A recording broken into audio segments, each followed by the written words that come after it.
Québec, H3BOG2. Monsieur le Président du CNQ. Suite à notre dernière rencontre, vous nous aviez laissé entendre que vous nous communiqueriez le fruit de votre réflexion possiblement en janvier 2023. Nous n'avons toujours reçu aucune réponse à ce jour. Toutefois, nous tenons à vous remercier de nous avoir reçus le 7 décembre dernier à titre de médecins, chercheurs et représentants de citoyens pour discuter de la gestion de la crise sanitaire COVID-19.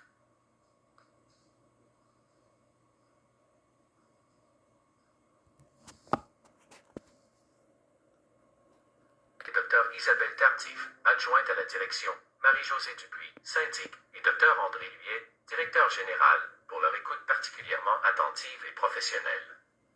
Tous trois nous ont semblé faire preuve d'une grande ouverture d'esprit. Nous les saluons et les remercions de tout cœur. Nous remercions également M. Jacques Tétrault, directeur des communications, de sa présence. Nous avons le sentiment que cette rencontre a été fructueuse. Bien que d'entrée de jeu, vous ayez exclu la participation éventuelle de nos experts ou d'un membre de notre groupe à la formation d'un comité de réflexion, bien que vous ayez exclu également une étude par comité des questions éthiques soulevées, bien que vous n'ayez également pas jugé bon d'examiner les pistes de solutions que nous vous avons proposées ni voulu répondre à 5 questions que nous avions formulées, vous nous avez tout de même permis de nous exprimer sur la vaccination expérimentale des enfants et femmes enceintes du Québec. Nous notons également que vous n'avez formulé aucune opposition aux informations et interprétations proposées lors de nos communications écrites, lettres du 19 octobre, des 3 et 21 novembre 2022, et verbales. Vous êtes évidemment toujours invités à le faire. Entre-temps, nous nous croyons autorisés à poursuivre notre réflexion sur ces mêmes bases et bien que les faits évoqués et les affirmations avancées s'érigent parfois en porte-à-faux, à l'encontre du narratif habituel, elles sont recevables puisque supportées par la science. N'est-ce pas là la nature même de la science que d'examiner les controverses et d'en tirer le meilleur enseignement? Vous nous avez souligné, Dr Gaudreault, que le CNQ n'est pas une société savante. Mais le CNQ peut-il pour autant se situer en marge de la science? Sa conduite doit-elle s'inspirer des firmes de commercialisation ou doit-elle s'inspirer des analyses scientifiques les plus rigoureuses et indépendantes qui soient? Motif de l'industrie pharmaceutique eu égard à la vaccination génique des enfants.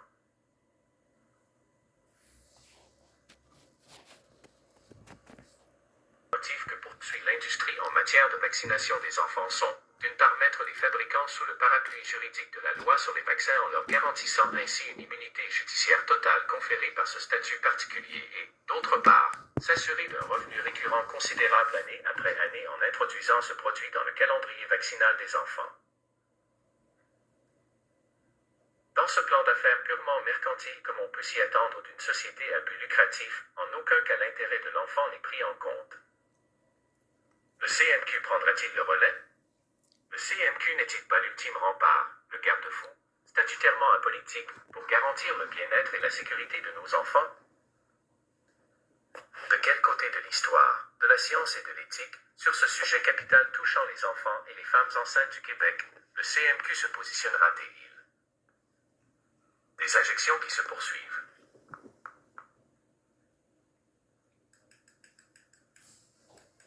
Les enfants du Québec sont injectés par un vaccin génique à ARN messager.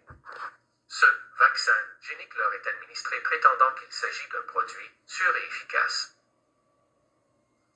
Sans que les parents ne soient informés de façon complète et intelligible des dangers et risques inconnus, méconnus et potentiels de ce produit à court, moyen et long terme. Sans qu'on ne leur dise clairement qu'il s'agit là d'un produit expérimental qui n'a pas été testé chez les animaux de façon adéquate. Sans que les parents ne sachent que ce produit peut affaiblir de façon durable le système immunitaire de leur enfant, Dr Péophyte.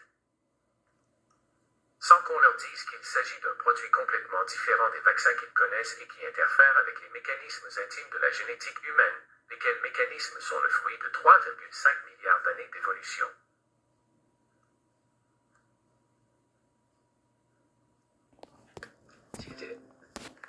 Ce produit assujetti et prend en otage les cellules endothéliales. Sans qu'on ne leur...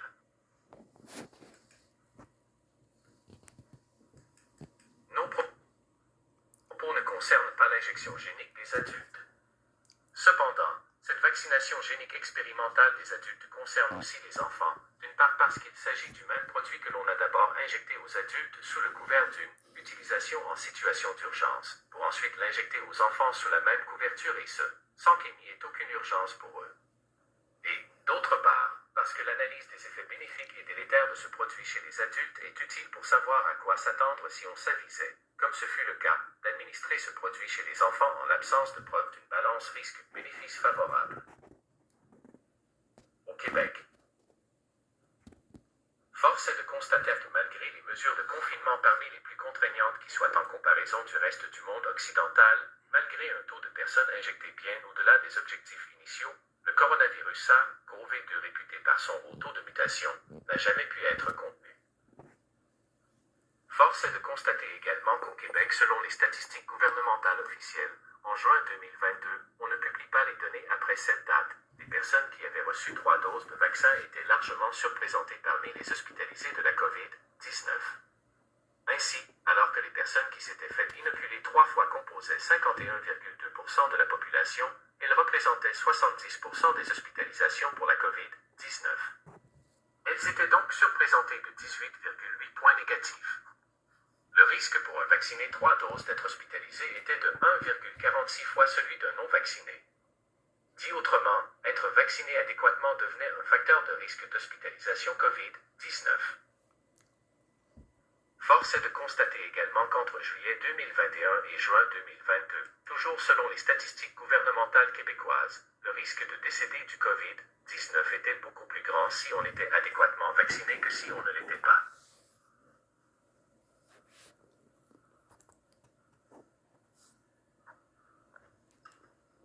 Les citoyens ordinaires d'ignorer ces statistiques québécoises connues sans aucun doute.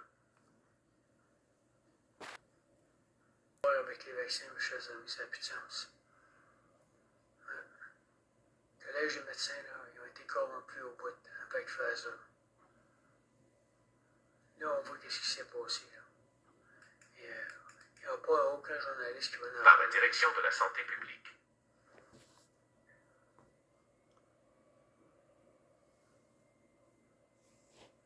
Embarrassantes qui s'opposent au discours promotionnel de la vaccination génique ont cessé d'être publiées ici au Québec, mais également au Royaume-Uni et dans le monde occidental.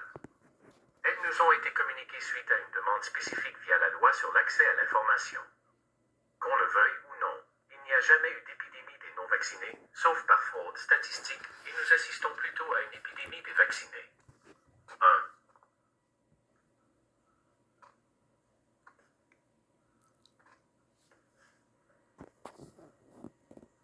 De ces faits observables par les meilleurs statisticiens du monde tels le professeur Norman Fanton ou épidémiologistes tels que Dr. John Ioannidis, sera de nature à faire monter au barricade une cohorte de journalistes, décrypteurs et médecins sous influence.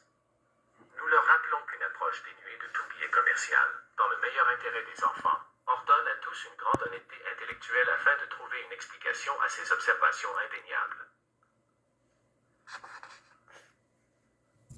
C'est aussi ce qu'on a vécu, mes amis. Regarde notre propos. Si le principe de précaution avait dû être sacrifié annihilant avec lui le serment d'Hippocrate, ces observations concernant les adultes ainsi que les alertes de sécurité, à elles seules, devraient suffire à justifier un moratoire immédiat pour la vaccination des enfants et femmes enceintes au Québec. Indépendance du CNQ. Ce n'est qu'une question de temps avant que Santé Canada n'autorise l'intégration du vaccin bivalent COVID-19 dans le calendrier vaccinal des enfants, comme ceci est en voie de se faire aux USA.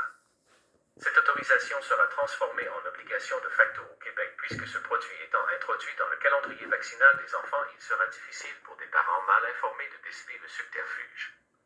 D'autant plus que ce produit génique risque fort d'être fusionné aux vrais vaccins que sont celui de la rougeole et la rubéole, les fabricants ayant reconnu ouvertement leur intention de le faire. Si cela était, vous auriez contribué par votre inertie et votre passivité à une fraude colossale aux répercussions délétères dont vous serez ou non témoins durant les années à venir et qui affectera toute une génération. Les politiciens du Québec ont hérité, bien malgré eux, de la gestion de cette pandémie conformément à la loi sur la santé publique du Québec. On comprend également que les politiciens sont la cible et le point de mire d'un lobbying impitoyable de la part des firmes de commercialisation, MC Kinsey, et des pharmaceutiques. Ils se doivent de veiller au maintien des nombreux sièges sociaux des compagnies pharmaceutiques au Québec et à l'installation de Moderna dans la ville de Laval. Tout cela pour préserver des emplois bien rémunérés. Ainsi, seul un organe politiquement indépendant comme le CMQ, voué à la protection du public et qui constitue en quelque sorte son ultime gardien, peut agir sans interférence aucune pour le bien-être des enfants. Ce devoir de protection des enfants vous incombe. Un corps étranger dans la cédule vaccinale des enfants. On ne peut pas permettre qu'un tel produit ait, fort habilement de la part des fabricants et par un trafic d'influence bien ciblé, tracé son chemin et évité par la porte arrière, tous les organismes de contrôle et de protection du public, tous les gouvernements ainsi que les directions de santé publique. On ne saurait permettre que l'industrie pharmaceutique escamote définitivement toutes les étapes de mise en marché normale d'un produit qui se retrouverait ainsi sous une fausse appellation, durablement incrustée dans la cédule vaccinale des enfants sans que la population n'en sache rien et à son plus grand détriment. Ce serait là une vile imposture. Dr Maurice Gaudreau, il y a dans la carrière de tout homme ayant une haute responsabilité de service envers les siens, des décisions courageuses qu'il lui faut prendre. Cette décision de demander un moratoire sur la vaccination génique des enfants et femmes enceintes en est une.